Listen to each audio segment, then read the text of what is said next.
The Children of the New Forest by Captain Marriott. Chapter 1. Escape. One day in November 1647, Jacob Armitage hurried through the New Forest to the house of Arnwood. "You must leave this house immediately," he said to Edward Beverly. "Come with me to pack your things. You must come to my home and stay there." "But why, Jacob?"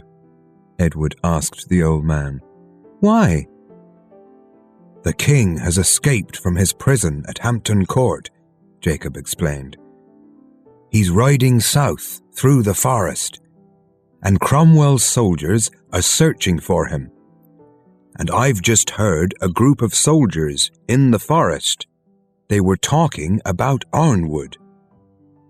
They know that your father was the king's friend, and they're planning to burn Arnwood tonight, because they think the king is hiding here." "Burn Arnwood? They can't do that. It's my house, and I'm staying here," Edward said angrily. He was 14 years old, the oldest of the 4 Beverly children. The Beverly children lived alone at Arnwood, with an old woman who did the cooking and all the work of the house. Their father, Colonel Beverly, was killed while fighting for King Charles I at Naseby in 1645.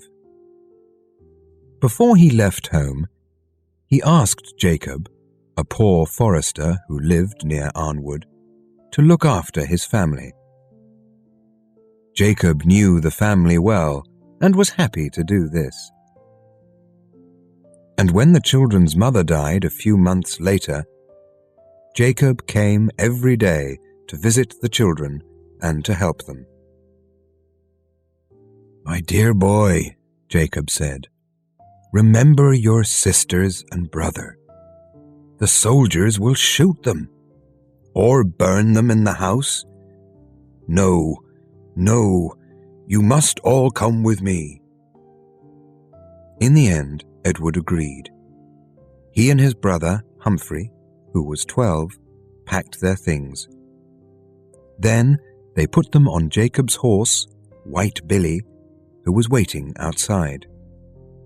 Jacob told Alice, who was 11, and Edith, who was 8, that they were going to visit his home in the forest. He did not tell them about the soldiers.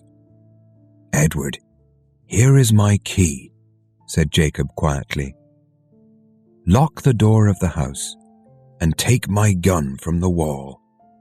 Don't leave your brother and sisters. I'll help the cook to pack her things, and then I'll follow you." The 4 children left the big house and went into the forest with White Billy. It was 5 o'clock in the afternoon and already dark. Jacob helped the cook, who hurried away to her family in Lymington, and then he hid in the trees near the house and waited. After a while, he heard horses, and the parliamentary soldiers arrived. Soon they were in the gardens and all round the house. A few minutes later, Jacob saw black smoke going up into the sky.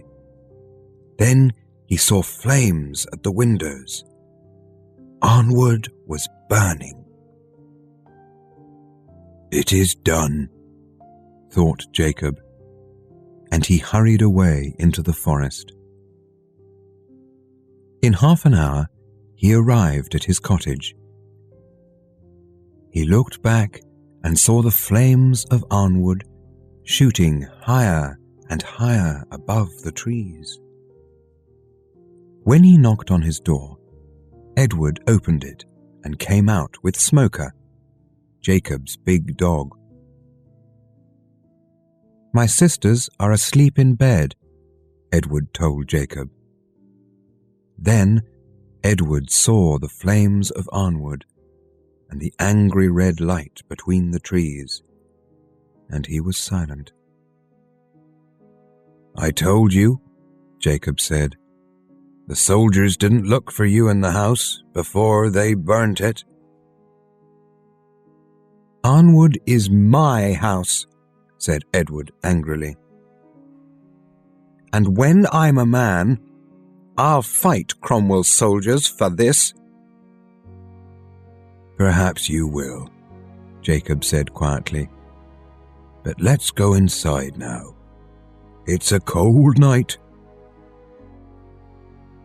Edward slowly followed Jacob into the cottage. He hated Cromwell and the parliamentary soldiers. First they killed his father, and now they burnt his house. He lay down on the bed, but he did not sleep. Jacob lived alone because his wife was dead, and he had no children. His cottage had one large room for living and cooking, and 3 small bedrooms behind.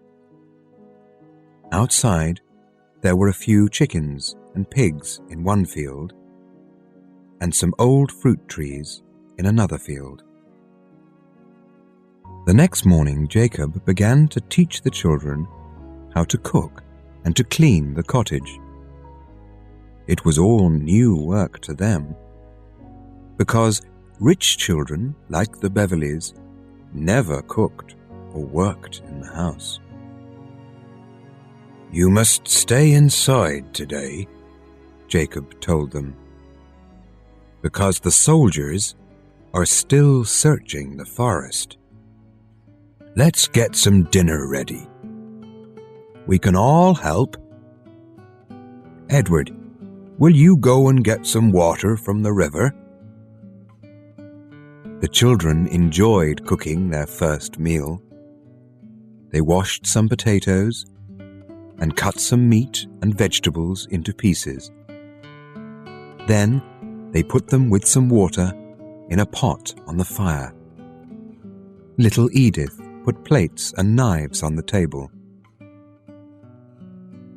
While the dinner was cooking, Edward stood outside the cottage, watching out for soldiers, and the other 3 made the cottage tidy. But just before dinner was ready, Edward ran back inside. "I can see soldiers, and they're riding this way." Jacob was silent for a minute. "My dear children, those soldiers will search the cottage, and I don't want them to see your rich clothes. You must go to bed and pretend to be ill. Edward, you can put on one of my old shirts." The younger children got into bed and hid their rich clothes. Edward put on Jacob's old shirt and sat next to the bed with a cup of water for his sisters. Quickly, Jacob put away the plates and knives. Soon, there was a knock on the door. "Come in," said Jacob. "Who are you, my friend?" asked one of the soldiers. "A poor forester, sir," replied Jacob. "In great trouble. My grandchildren are all in bed, very ill." "We must search your cottage for the king." "Very well, but please don't frighten the children." The men began to search the cottage. Edith screamed when she saw them, but Edward told her not to be afraid. "There's nothing here," one of the soldiers said. "Let's go. I'm tired and hungry." "There's something here that smells good," said another soldier. "What is it?" he asked, looking into the pot. "My dinner for a week," explained Jacob. "I can't light a fire every day, so I cook once a week." "Well, it looks good, so we'll try some," the soldiers said. And they put the pot on the table, sat down, and ate everything. Then they thanked Jacob and rode away. Jacob called the children and told them to get up. "The soldiers have gone," he said. "And our dinners have gone too," said Humphrey, looking at the dirty plates and the empty pot. "Bad men ate our dinner," said Edith. "We can cook another," said Jacob. "We're all hungry, but if everyone helps, the dinner will soon be ready." After dinner, Jacob told the children that their lives must change. "The king's enemies think that you were dead, burned in ironwood. But you are still in danger, and so you must stay here with me and pretend to be my grandchildren. You are children of the new forest now." Chapter 2. Life in the Forest. The next morning, Jacob rode to the town of Lymington. There, he heard that the king was in prison again, and that Cromwell's soldiers were going back to London. Jacob bought cottage clothes for the children and a few things for the house. Then he put everything on his horse and walked back home through the forest. While he walked, he thought about the children. They were so young and alone in a dangerous world. He was their only friend. But he was an old man, and perhaps would not live long. He knew he must teach them how to find food and do everything for themselves. After dinner, he called the children round him. "Now, remember, you are my grandchildren, and your name is Armitage, not Beverly. I've bought you some cottage clothes to wear, and you must all learn to work and live like a forester's children. Edward is the oldest, and he must come out with me into the forest and learn how to hunt.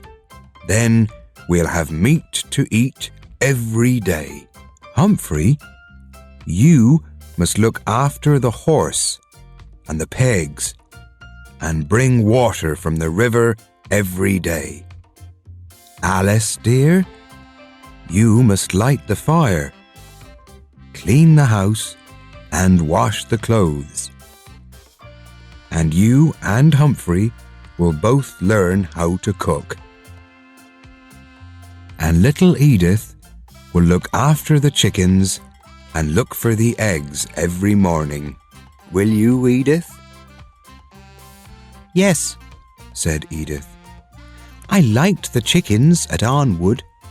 There was no more meat in the cottage, and so the next morning Jacob and Edward, with the dog Smoker, went out into the forest. They walked quietly and did not speak. The red deer of the forest could see, hear, and smell very well, and it was hard to get near them. After more than a mile, Jacob dropped down to the ground, and through the trees, Edward saw 3 deer. Jacob moved silently forward on his hands and knees, and Edward and Smoker followed him.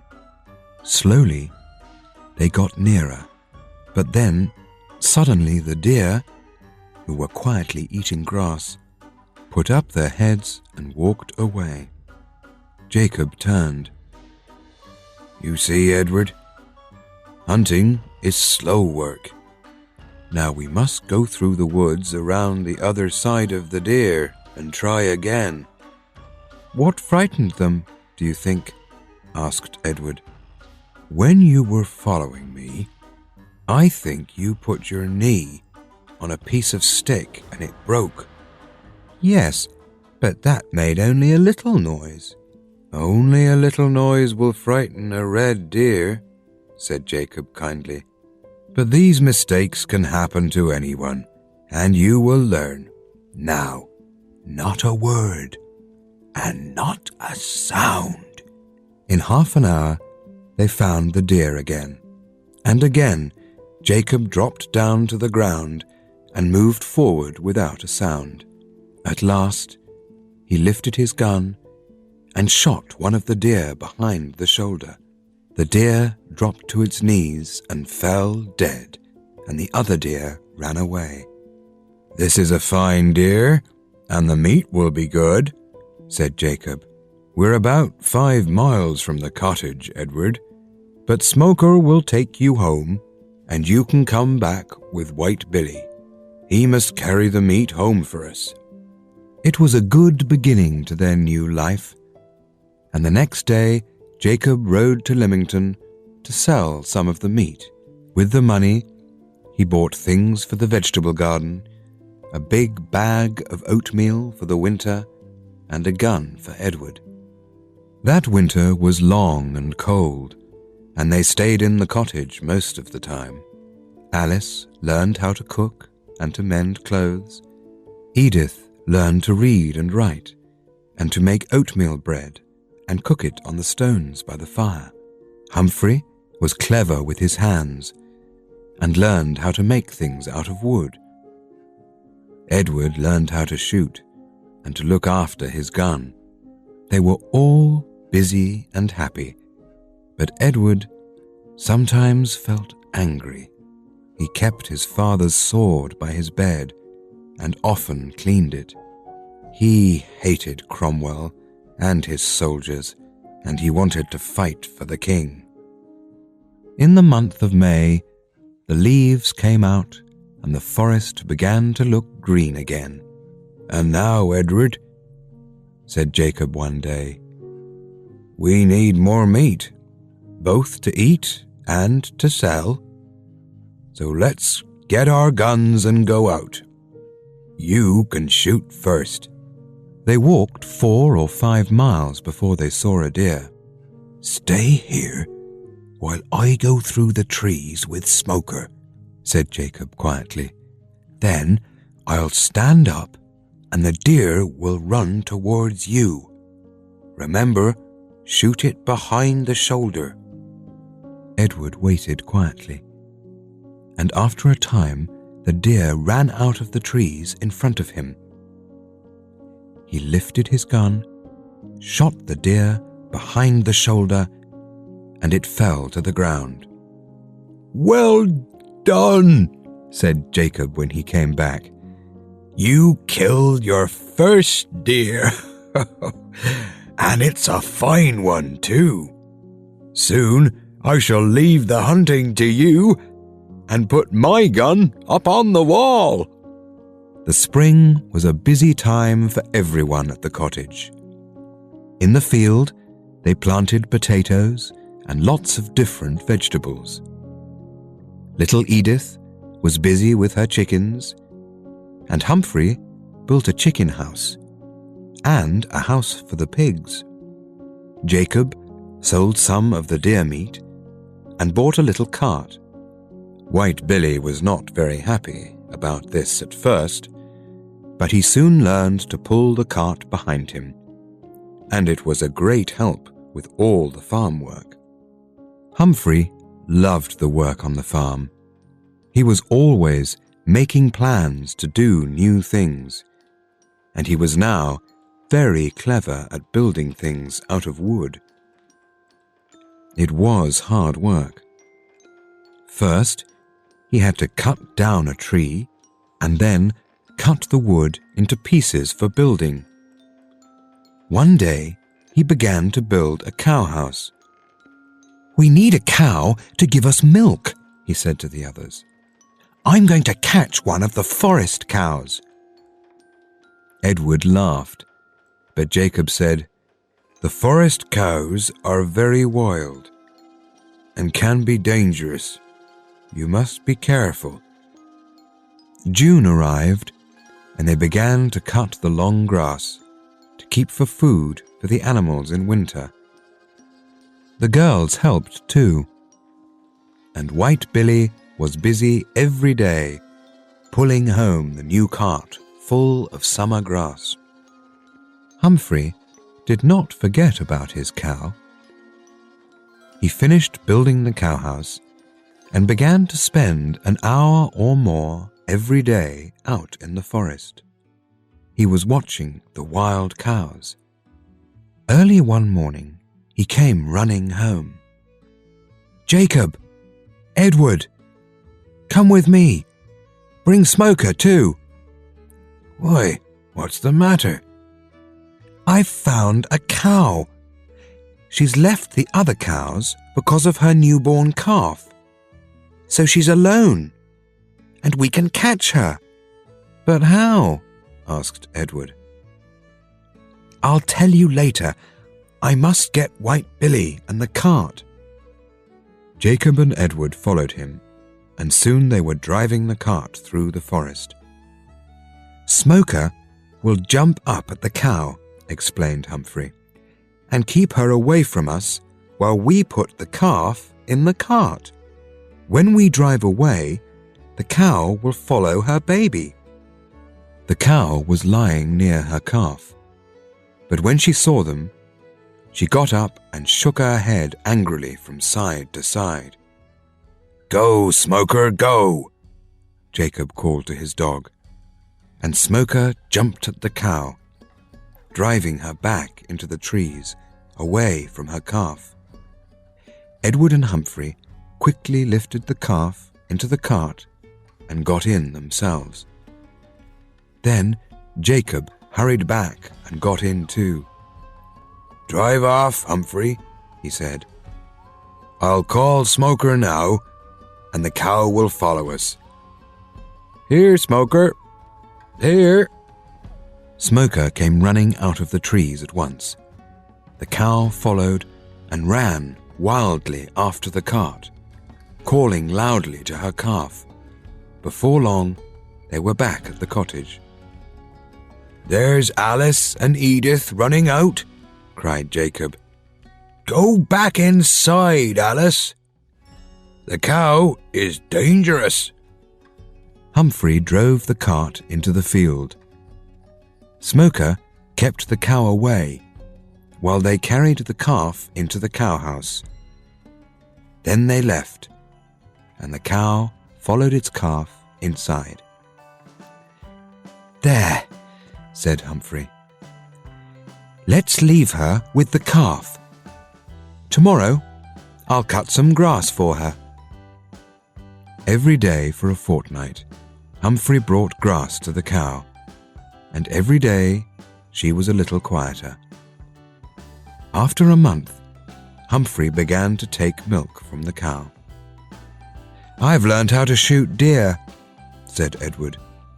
"But Humphrey has caught a cow and given us milk. You are cleverer than I am, brother." Chapter 3. Edward Goes Visiting. And so the summer went by, and every day was busier than the one before. Humphrey caught 2 more calves, and they now had more pigs and chickens. Jacob took some of the new young chickens to Lymington to sell, and bought salt and oatmeal, pots for the kitchen, and a gun for Humphrey. King Charles was still in prison, and Cromwell's men went on killing their enemies and stealing the houses and land of the king's friends. Edward could not forget that he was a Beverley of Arnwood, and was often angry. "I want to be a soldier like our father," he told Humphrey. "I want to fight for the king. and tell the world that my name is Beverly." "If you do that, Cromwell's men will put you in prison," Humphrey said. "I know how you feel, Edward. But for now, you must stay here with us. What will happen to our sisters if you leave? I can't do all the work, and poor Jacob is getting old and tired." It was true. Jacob was nearly 76 years old, and no longer strong. That winter, he was often ill, and could not leave the cottage. Edward did most of the hunting. He was now very good at it, and knew the forest well. Early in 1649, Humphrey told Jacob that he needed another dog. "Smoker is a hunting dog," he said. "I need a dog to help me with all the farm animals." "A puppy will learn most easily," said Jacob. "Oswald Partridge, a forester who lives on the other side of the forest, always has puppies, and he will give us one. But, Edward, you must go. I cannot ride that far. Tell Oswald that you are my grandson. He'll be a good friend to you. But remember, your name is Armitage." The next morning, Edward rode White Billy across the forest. He was happy to go out into the world again, but he knew he must be careful. After 2 hours, he arrived at some cottages and knocked on the first door. A girl, aged about 14, opened the door and told him that Oswald Partridge was out in the forest. "I must wait for him then," said Edward. "I've come to ask him for a puppy for my grandfather, Jacob Armitage." "Wait a minute," the girl said. She went inside and then came back. "You must come and speak to my father." Edward followed the girl inside. The man sitting at a table was dressed like one of Cromwell's men. His tall hat lay on a chair with his sword underneath it. The girl sat down by the fire, and the man went on reading a letter. He did not look at Edward for 2 or 3 minutes. Edward felt angry. But he was just a poor, unimportant forester, he remembered. So he said nothing and waited. "What's your business, young man?" the man said at last. "I came, sir, to see Oswald Partridge about a puppy for my grandfather, Jacob Armitage." "Armitage?" The man looked at some papers on the table. "Yes, one of the foresters. Why hasn't he visited me?" "Why must he see you, sir?" "Because Cromwell has given the New Forest to me to look after for Parliament. My name is Heatherstone, and all the foresters now work for me." "My grandfather has not heard this, sir," said Edward. "The New Forest belongs to the king, and my grandfather is one of the king's foresters. But he has a cottage and a farm which belong to him, and not the king." "Yes, I know about Jacob Armitage, and I know that he was Colonel Beverley's friend.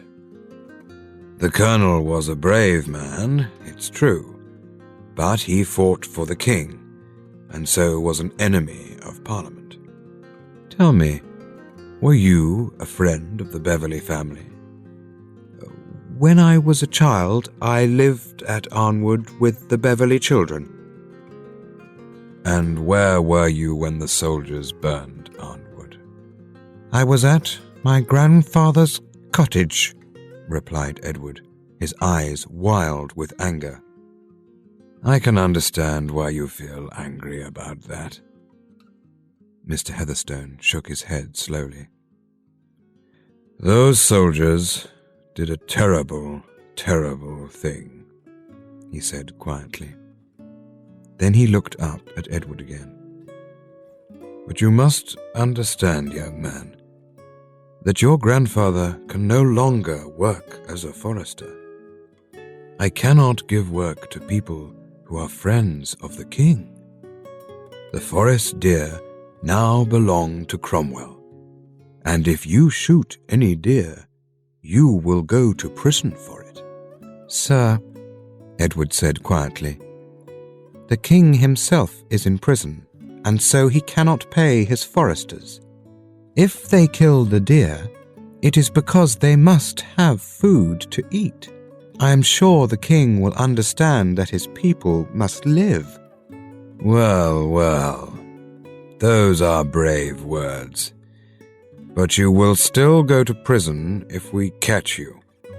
Now you can go to the kitchen and wait for Oswald. Mr. Heatherstone turned to his daughter. Patience, give Armitage something to eat. Edward went out and took White Billy to the stables behind the cottage, then followed Patience to the kitchen. I came here for a puppy, he thought, and I have found a Roundhead who sends a Beverly of Arnwood to eat in the kitchen. But he is sorry about the burning of Arnwood, so I don't hate him. Patience put food on the table. Edward thanked her and sat down to eat. Patience smiled, and Edward saw that she was a beautiful girl. Later, he met Oswald Partridge and saw his dogs. Oswald was very surprised to see him. I never knew Jacob had a grandson, he said. I never knew he had a son.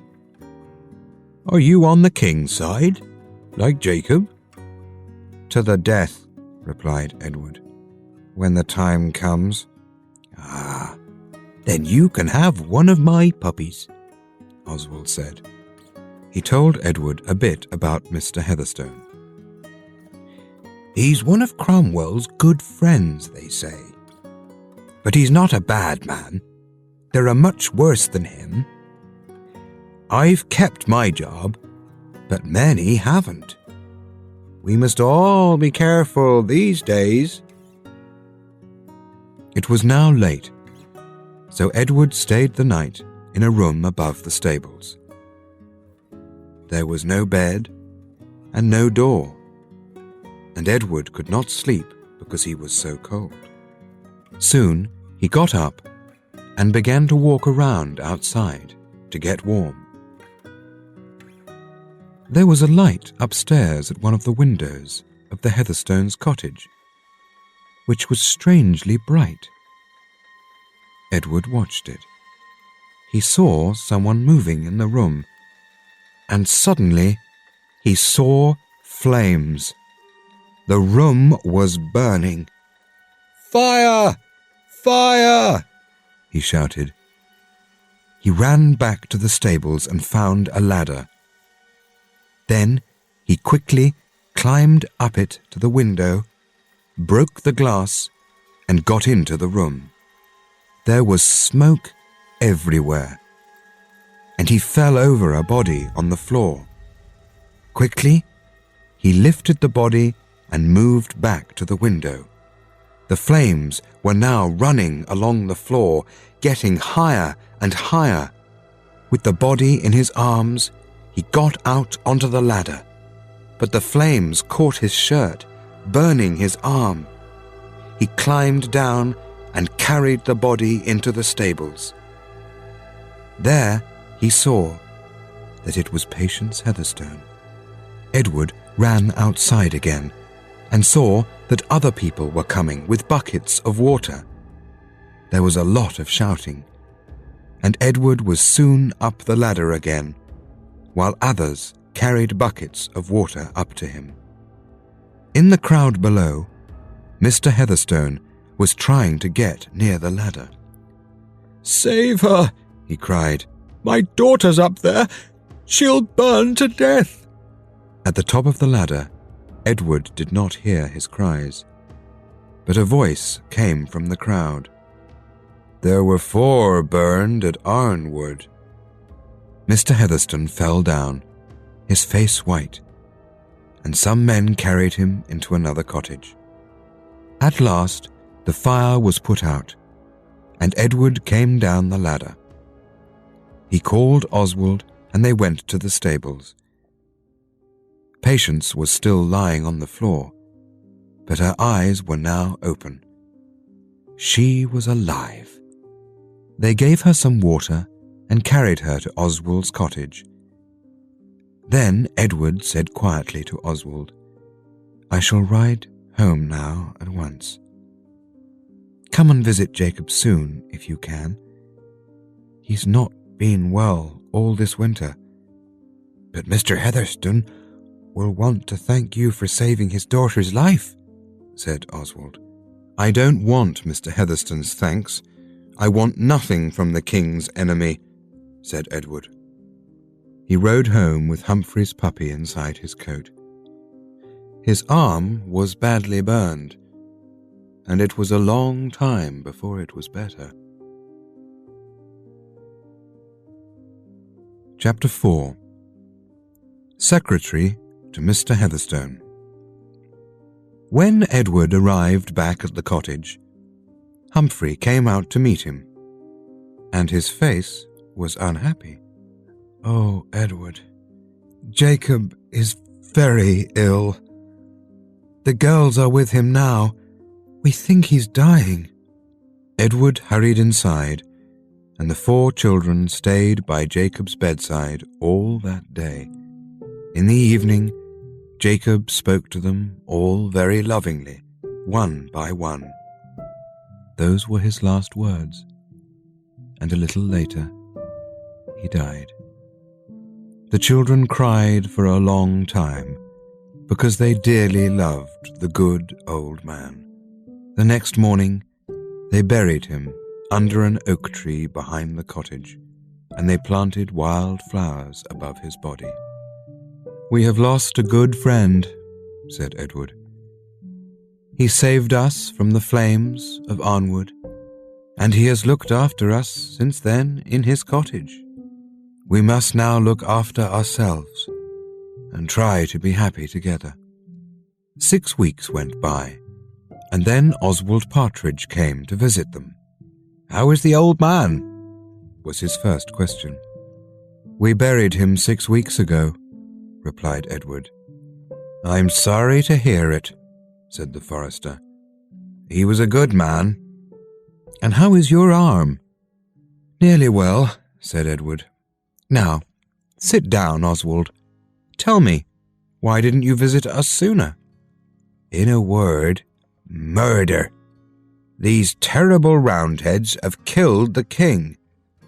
A few days after the fire, Mr. Heatherstone went to London. He told me to stay near his cottage, to look after his daughter. In London, he tried to stop the murder, but Cromwell and his men didn't listen to him. He came home yesterday and told us all about it. "The king murdered?" cried Edward. "How can they murder a king?" "Well, the time will come.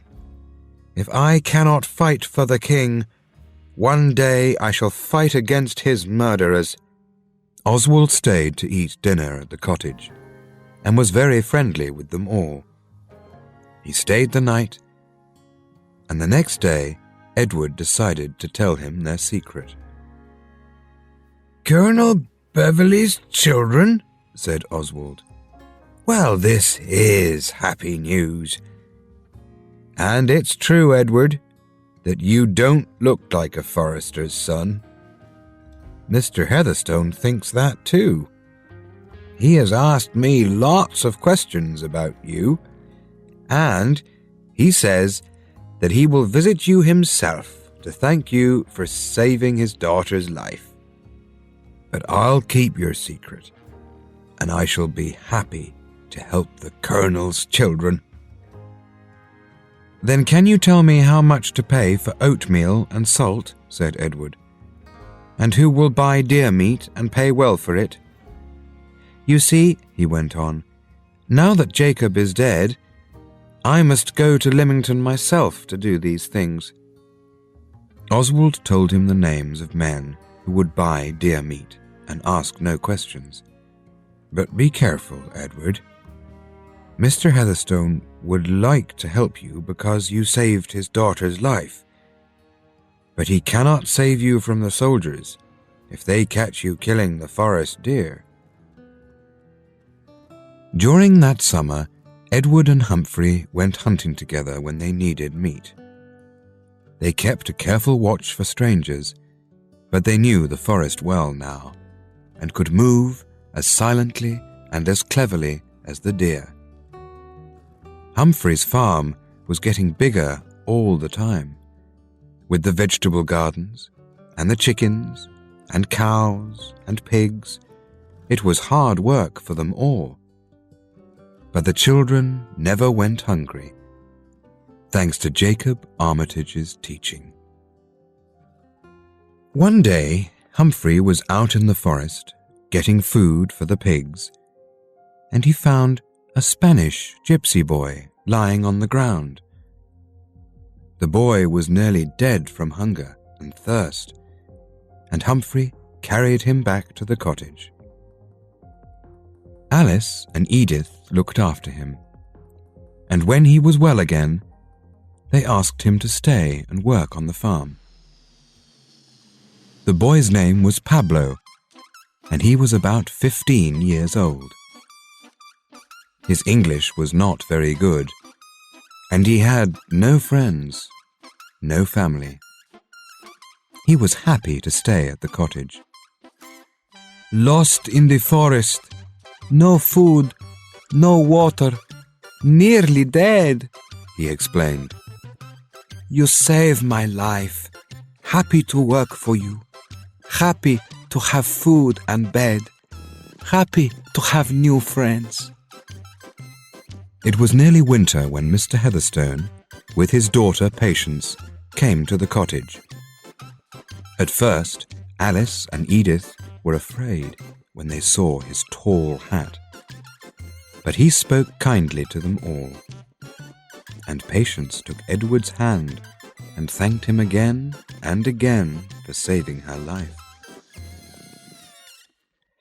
Then Mr. Heatherstone spoke to Edward. "You saved my only child from the fire, Edward Armitage, and I thank you." "Mr. Heatherstone, I cannot understand you," Edward said.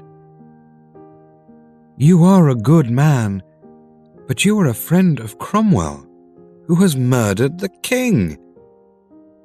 "Edward, you are young, and you can't remember the troubles in England because of King Charles. He never listened to Parliament. He did only what he wanted, and the people were very angry. They fought because they wanted to be free. But now Cromwell and his friends will listen to nobody. They have murdered the king, and they are worse than he ever was. One day the people of England will be free again, but for now we can't speak of these things openly. It's too dangerous." "Thank you, sir," said Edward quietly. "I understand you better now. I'll try to be careful, because I want to fight against Cromwell when the time is right." Mr. Heatherstone looked kindly at Edward. "Now, I want to help you. You know that you were born for better things than a forester's life. I would like you to be my secretary and live at my house. I will pay you, and you can help your family. Don't answer me now. Talk to your brother about it first." Alice and Edith made dinner and they all ate together. Patience enjoyed the farm very much, and she liked Alice and Edith. "We shall all be friends," she said when they said goodbye, and she smiled her beautiful smile. Later, Edward talked to Humphrey. "What shall I do? I want to be a soldier, not a secretary," he said. "You're too young," said Humphrey. "I like working on the farm, and now I have Pablo to help me. I know that you want to get out into the world, but for now you must take this job. Mr. Heatherstone will be a good friend to us all." So Edward bought a black suit and a tall hat, kissed his sisters goodbye, and went to live in Mr. Heatherstone's cottage. Every morning he wrote letters for Mr. Heatherstone, and every afternoon he spent time with his daughter. He began to like Patience very much. Every week he rode across the forest to see his family. Sometimes Patience went with him to visit Alice and Edith. And so a year and more went by. The next winter there was a lot of snow, and travelling was difficult. But in the world outside, things were happening, and news came to Mr. Heatherstone in the spring. "The king's son has arrived in Scotland, and is now King Charles II, he told Edward. "He's coming south with his army to England, and I think the time is right for you to ride north and meet him. I'll give you letters to some friends who will help you." And so, the next morning, Edward said goodbye to Patience and kissed her hand. She cried to see him go. Then, with his father's sword by his side, Edward rode away on Mr. Heatherstone's black horse to fight for the king at last. Chapter 5. Soldier of the King. Edward had many adventures. He made new friends, and the king was very pleased to learn that the children of Colonel Beverli were alive and well. But the time was not yet right for King Charles II. Cromwell's army was still very strong, and by autumn 1651 the king's soldiers were either dead or running away back to Scotland. The king himself escaped alone. No one knew where. Edward returned secretly to the New Forest, wearing the uniform of a dead Roundhead soldier. He arrived at the cottage late at night and frightened his family and Pablo very much.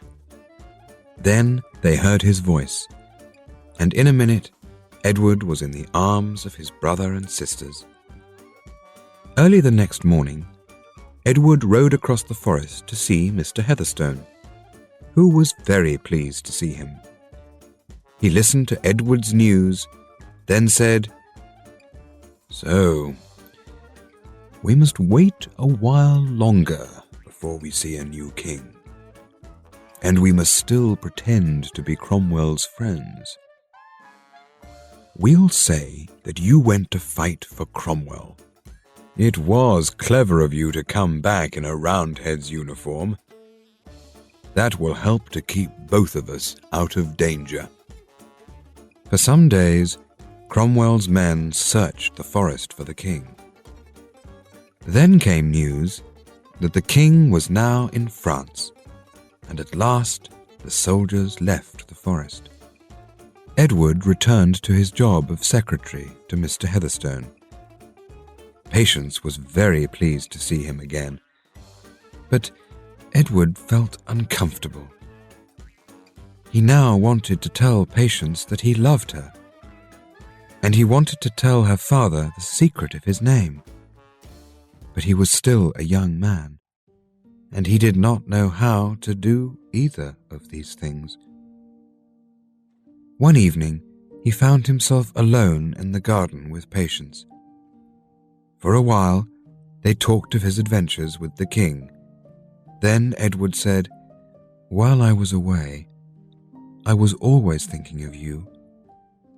And now I have seen you again, I know that I must speak.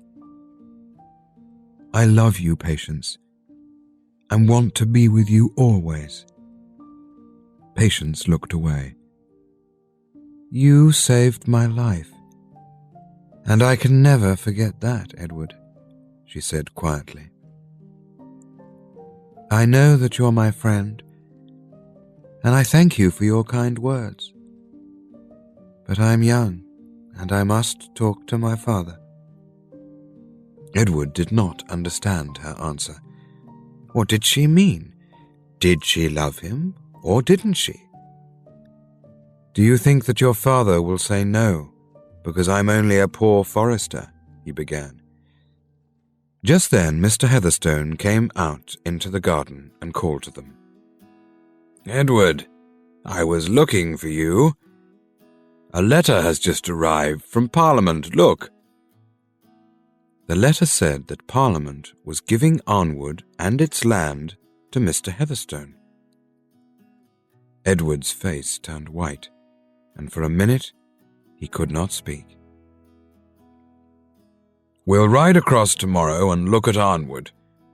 I want to rebuild the house," said Mr. Heatherstone. "But Arnwood belongs to the Beverli family," Edward said carefully. "Perhaps not all the children died in the fire, and if some of them are still alive—" "I'll give Arnwood back, of course.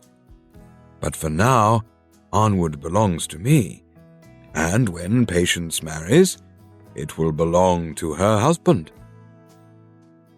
Edward was silent. He could not tell Mr. Heatherstone his secret now, or that he wanted to marry his daughter. That night he went to bed early, but could not sleep. "Patience is rich now," he thought, "and many men will want to marry her. And I don't think that she loves me. And if I say I am Edward Beverli, I'm sure that Parliament will take Arnwood back, and I'll still be a poor forester. I can't stay here any more. I shall leave England and go to the king in France." Very early the next morning, while everyone was still asleep, Edward left the house and rode across the forest to the cottage. There he made plans with Humphrey and his sisters. They were very sorry to see him so unhappy. "It's time for Alice and Edith to leave the forest too," Edward told Humphrey. "While I was in the north with the king, I met the Conyngham family, who knew our father very well. They will be happy to take the girls and look after them. Our sisters will have a better life there. And you, Humphrey, why don't you come with me?" "No," said Humphrey. "It will be good for the girls to get away, but it's better that I stay here. Pablo and I can look after the farm together. Also, I can watch and see what happens to Arnwood. One day you'll come back, and who knows what will happen then." Edward left that night, and Alice and Edith cried very much. It was an unhappy time for them all, the end of their life together in the forest. Edward left a letter for Mr. Heatherstone. "You have been very kind to me, and I thank you," he wrote. But he wrote nothing to Patience. When Mr. Heatherstone got Edward's letter, he rode over at once to see Humphrey. He, too, was very unhappy. "All my plans have gone wrong," he told Humphrey. "Edward has gone, and my daughter is very unhappy. I've known for a long time that you were the Beverly children. I wanted Patience to marry Edward. She loves him, but she wanted to talk to me first, because she thought that Edward was a poor man. And I asked Parliament for Arnwood, because I wanted to rebuild the house and then give it to Edward. Will you help me, Humphrey, to rebuild the house? One day the king will come back to England, and Edward will come back too. I want Arnwood to be ready for him. Edward was away for nearly 9 years, fighting with the French army in France and Holland and Spain. But in May 1660, after Cromwell died, Charles II came back to be King of England, and Edward Beverley was with him when he rode into London. Those were happy times in London, but the happiest day of all was the day when the Beverley children of the New Forest were together again at last. "The farm at our cottage is now very large," Humphrey told Edward. "Mr. Heatherstone rebuilt Arnwood and says that it belongs to you. He'll be happy to see you again."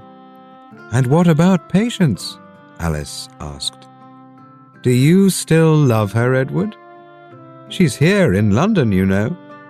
"Yes, I saw her one day in the crowds at the King's house," said Edward.